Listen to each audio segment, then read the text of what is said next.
livre s'intitule Suite inoubliable.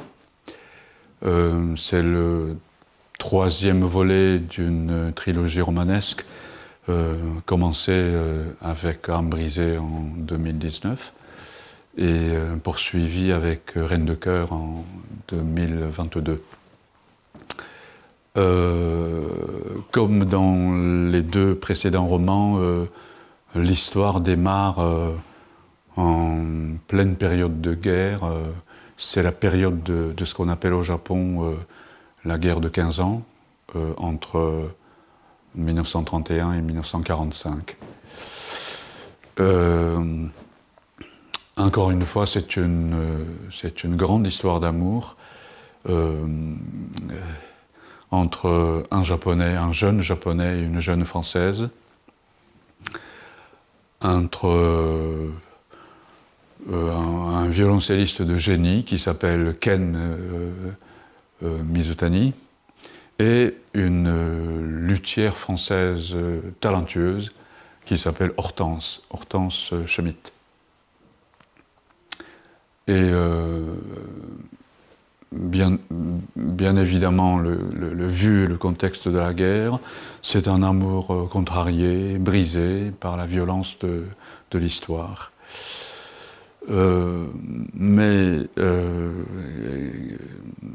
quelque chose fait que l'amour cherche ou réussit à se frayer le chemin, un chemin mystérieux et secret qui sera découvert par des générations postérieures.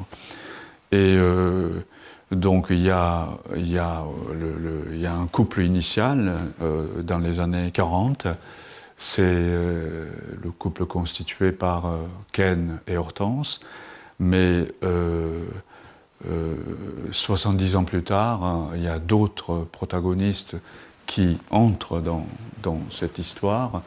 Il s'agit de Pamina, la petite fille de Hortense, et puis un violoncelliste français qui s'appelle Guillaume Walter. Et ce qui relie le violoncelliste japonais qui a été tué pendant la guerre à l'âge de 25 ans et le jeune violoncelliste français qui s'appelle Guillaume Walter, c'est un violoncelle. C'est un instrument de musique qui relie ces deux personnages. Parce que tous les deux, ce sont des violoncellistes.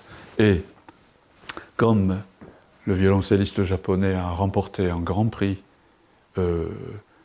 au concours international de Lausanne, et à ce titre, une fondation suisse lui a prêté un violoncelle de Matteo Goffrider qui a été créé en 1712.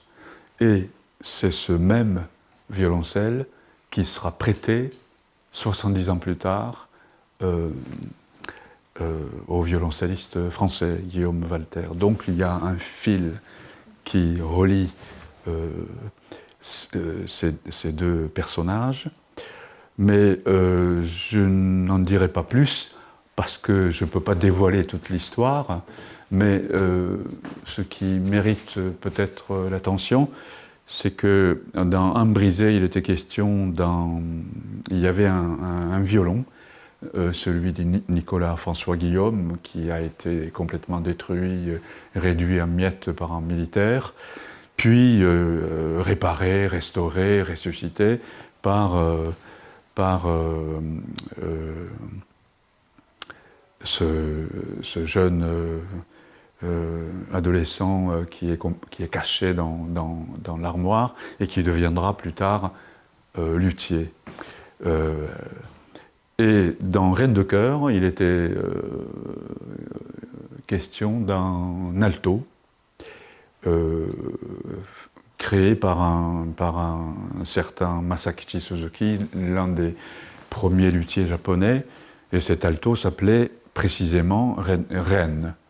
Dans Suite inoubliable, qui gravite autour de la musique de Jean-Sébastien Bach, plus précisément des suites pour violoncelle seul de Bach, il est question d'abord d'un violoncelle, celui de Matteo Goffriller, mais il est question aussi de deux autres violoncelles qui sont suscités au XXe siècle, c'est-à-dire bien des années après la création de ce violoncelle vénitien, à deux dates différentes, et qui sont, ces deux violoncelles sont créés à partir du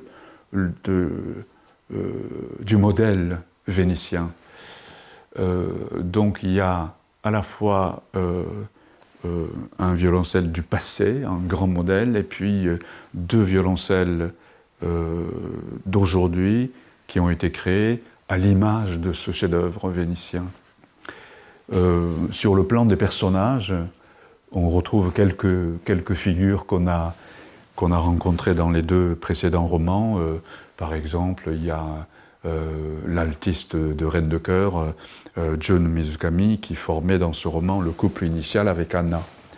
Mais plus significativement, massivement, on retrouve le luthier d'âme brisée,